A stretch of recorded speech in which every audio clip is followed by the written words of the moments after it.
দিনের অঙ্কটা বলেছে আমিনা একটি সমকোণী ত্রিভুজ অঙ্কন করেছে যার সমকোণ সংলগ্ন দুটি বাহুর দৈর্ঘ্য 15 সেমি ও 20 সেমি। 15 সেমি দীর্ঘ বাহুকে অক্ষ করে ত্রিভুজটাকে একবার পূর্ণ আবর্তন করলে যে ঘনবস্তু তৈরি হয় তার পার্শ্বতলের ক্ষেত্রফল ও সমগ্রতলের ক্ষেত্রফল এবং আয়তন বার করো। তো আমরা একটু একটু করে অঙ্কটা করি। প্রথমে একটা সমকোণী ত্রিভুজ যেটা অঙ্কন করেছে তার সমকোণ সংলগ্ন বাহু দুটো দৈর্ঘ্যটা আগে লিখে নিই। তাহলে একটা সমকোণী ত্রিভুজ যেটা অঙ্কন করেছে আমিনা সেটা আগে একটু এঁকে নিই। সেটা আগে আমরা এঁকে নিলাম। সমকোণ সংলগ্ন বাহু এটা যদি ওটা যদি সমকোণ বিটা যদি সমকোণ হয় তাহলে আমরা কি করব, সমকোণ সংলগ্ন বাহু মানে ও এ যেটা তাকে আমরা 20 বলি আর ও বি যেটা তাকে আমরা 15 বলি। সমকোণ সংলগ্ন যে কোনো দুটো বাহুকে আমরা ধরে নিলাম। এবার আমাদের বলেছে যে অনেক কিছু বলেছে, আমরা তার আগে দেখে নিই যে এটা হচ্ছে তার লম্ব আর এটা হচ্ছে তার ভূমি। তার অতিভুজটা কিন্তু বলা নেই, আগে তার অতিভুজটা আমরা বার করে নিই। অতিভুজটা কি হবে? অতিভুজটা হবে এ বি হোল স্কোয়ার সমান সমান এ ওর স্কোয়ার প্লাস ও বি স্কোয়ার। এও মানে কত? 20, সেজন্য 20 স্কোয়ার লিখলাম। ও বি মানে কত? 15, তাই 15 স্কোয়ার লিখলাম।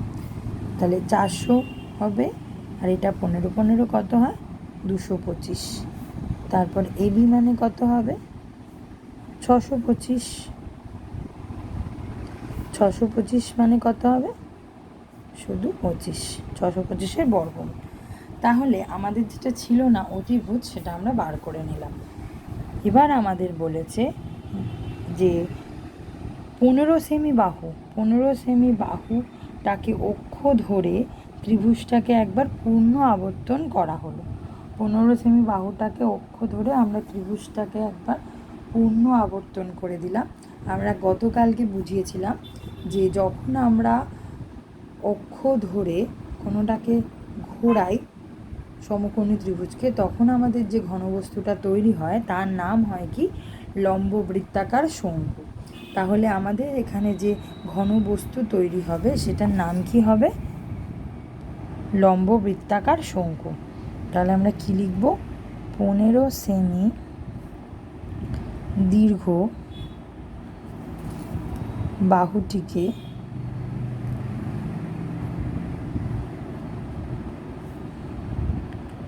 অক্ষ করে একবার পূর্ণ আবর্তন করলে উৎপন্ন ঘন বস্তুটির নাম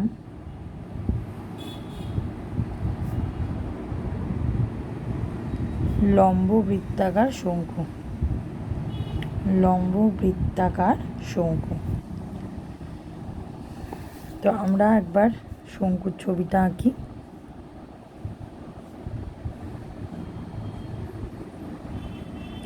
ছোট করে আমরা একটা শঙ্কু এঁকে নিলাম। তো এই শঙ্কুর আমাদের কি কি করতে হবে? পার্শ্বতল, সমগ্রতল আর ক্ষেত্রফল। এখানে যদি আমরা এটাকে 15 ভাবি, এটাকে 15 একটু ছোটই হয়ে গেল, 20, আর এটা কত? 25। এবার আমরা কি করব? এগুলো বের করব। তাহলে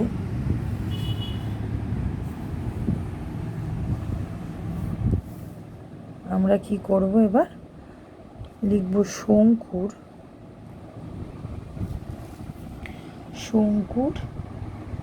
পার্শ্বতলের ক্ষেত্রফল। পার্শ্বতলের ক্ষেত্রফল। শঙ্কুর পার্শ্বতলের ক্ষেত্রফল। পার্শ্বতলের ক্ষেত্রফল কত হবে? পাই আর এল। পাই এর মান কত? 22/7। আর এর মান কত? 20। এল এর মান কত? 25। আচ্ছা, এখানে কত হবে? 400 440 ইন্টু 25/7, 440কে গুণ করি, 4 5 20, 0 2 22, আর এটা হচ্ছে 8 আর 8, 0 0, তাহলে কত পেলাম? 11007। এটাকে আমরা যদি ভাগ করি, ভাগ কত যাবে? এটাকে আমরা যদি ভাগ করি তাহলে প্রথমে এখানে খুবই শর্ট জায়গা, 7 4 0 5 35, 5 আবার 0 আবার 7 মানে 49, আবার 0 মানে 1 3, মানে এটা আমরা করে দিই 1571, এখানে 3 লিখেছি, জায়গাটা একদম নেই বলে বোঝা যাচ্ছে না। 1571 3 পূর্ণ 1/7 বর্গ সেমি, যেহেতু আমাদের বলেছে পার্শ্বতলের ক্ষেত্রফল বার করো। এটা আমরা 3-এর অঙ্কটা করলাম, শেষ হয়নি যদিও এখনও। তারপর সমগ্রতলের ক্ষেত্রফল, শঙ্কুর সমগ্রতলের ক্ষেত্রফল, সমগ্রতলের ক্ষেত্রফল, সমগ্রতলের ক্ষেত্রফল কি? পাই আর ব্র্যাকেটে আর প্লাস এল।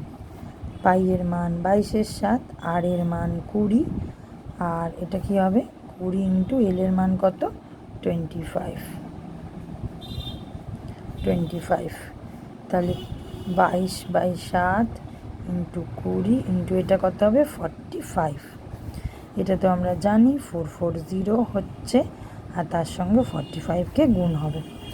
তাহলে 4-4-এর সাথে কত গুণ হচ্ছে? 45। 20 0 2 20 22, 16 17, 0 8 9 1, তার মানে এটা হচ্ছে 1980/7। এবার এটাকে ভাগ করে দিই, 7 2 বার 14, 7 8 56, 7 2 14, 7 8 56, 56 হলে 4, তার মানে হচ্ছে 4 পূর্ণ 7, এটা হচ্ছে কি? বর্গ সেমি। এটা হচ্ছে আরেকটা উত্তর বার করলাম আমরা। এবার আমরা করব শঙ্কুর, এবার আমরা করব শঙ্কুর আয়তন। শঙ্কুর আয়তন, শঙ্কুর আয়তনের ফর্মুলা কি হবে? 1/3 পাই আর স্কোয়ার এইচ। 1/3 পাই এর মান কত? 22/7, আর এর মান ছিল 20, স্কোয়ার মানে দুটো 20 লিখলাম, আর এইচ মানে বোধ হয় 15 লিখেছিলাম। হয়ে গেল।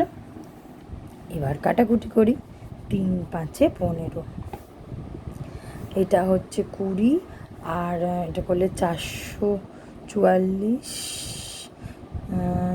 40 হয়। তার সাথে আবার যদি আমি 2 গুণ করি, আর এটা একটা 0 হয়ে যাবে, আবার 5 যদি করি, 40-এ 0 4 44, মানে হচ্ছে 44007।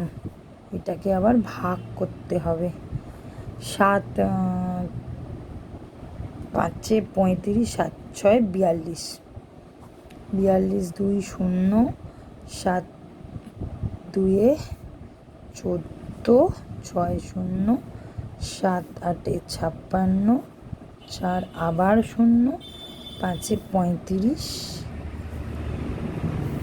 তাহলে 5 পূর্ণ 7 ঘন সেমি।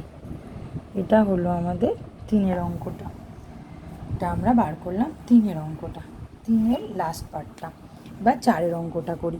বলেছে কোনো শঙ্কুর উচ্চতা ও তির্যক উচ্চতা 6 সেমি ও 10 সেমি, শঙ্কুর সমগ্রতলের ক্ষেত্রফল ও আয়তন বার করো। তাহলে শঙ্কুর ক্ষেত্রে আমাদের 3টে জিনিস জানতে হয়। একটা হচ্ছে কি? উচ্চতা, একটা তির্যক উচ্চতা আর একটা ভূমির ব্যাসার্ধ। তাহলে একটা শঙ্কু আঁকি, ছোট্ট মতো একটা শঙ্কু আঁকছি। এটা নিজের বোঝার জন্য আর কি, নিজেদের। ঠিক আছে, আমাদের কি কি দেওয়া আছে? আমাদের দেওয়া আছে 4 অঙ্কটাতে শঙ্কুর উচ্চতা। শঙ্কুর উচ্চতা দেওয়া আছে কত? এইচ। এইচ মানে কত বলা আছে? 6 সেমি। 6 সেমি। আর শঙ্কুর কি বলা আছে? তির্যক উচ্চতা। শঙ্কুর তির্যক উচ্চতা বলা আছে কত? এল। এল কত বলা আছে? 10 সেমি। যদি আমাদের এইচ আর এল বলা থাকে, আরটা বের করতে হবে। তাহলে আমরা যে সম্পর্কটা জানি, কি জানি আমরা? লিখব, আমরা জানি L square equals to H square plus R square. এখানে আমাদের এইচ আর এল দেওয়া আছে, বার করতে হবে হচ্ছে আর, সেজন্য আরটাকে এক পাশে নিয়ে গেলাম। এবার আমরা বসিয়ে দেবো। এলের জায়গায় বসাচ্ছি 10, এইচের জায়গায় কত বসাচ্ছি? 6। তাহলে আর স্কোয়ার ইকুয়ালস টু কত? হচ্ছে 100, এটা হচ্ছে 36। আর স্কোয়ার ইকুয়ালস টু হচ্ছে 64, আর আর ইকুয়ালস টু √64, মানে আর এর মান হচ্ছে 8। তার মানে আমরা আর এর মানটা পেয়ে গেলাম কিন্তু 8 সেমি। আর এর অঙ্কটা আর এর মানটা কিন্তু আমরা পেয়ে গেলাম 8 সেমি। তার মানে এটা পেলাম কি? শঙ্কুর ভূমির ব্যাসার্ধ। শঙ্কুর ভূমির ব্যাসার্ধ কত পেলাম? আর ইকুয়ালস টু 8 সেমি। হলো। এবার আমাদের বার করতে বলেছে শঙ্কুর সমগ্রতলের ক্ষেত্রফল। তাহলে আমরা লিখি শঙ্কুর সমগ্র তলের ক্ষেত্রফল। শঙ্কুর সমগ্র তলের ক্ষেত্রফল কি হবে? পাই আর ব্র্যাকেটে আর প্লাস এল। পাই এর মান কত? 22/7। আর এর মান 8 পেয়েছি। আর এল এর মানটা আমরা জানি, যেটা বলে দিয়েছিল, সেটা হচ্ছে 10।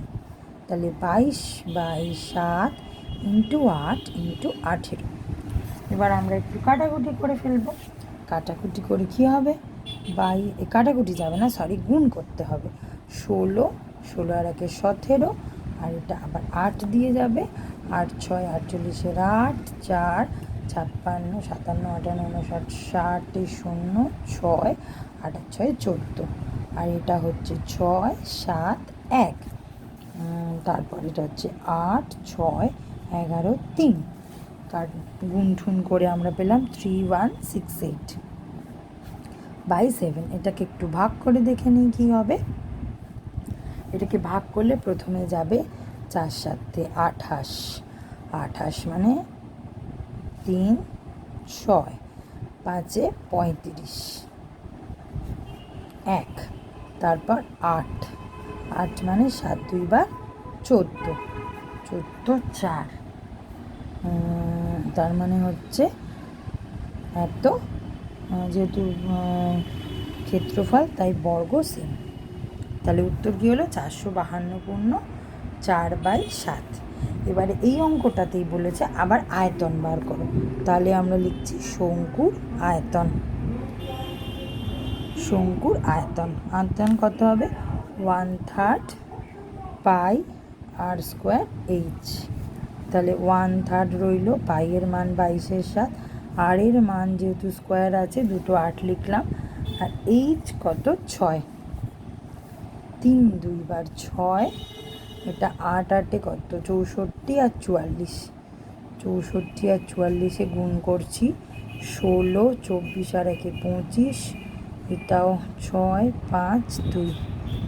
তাহলে হচ্ছে 6 11 11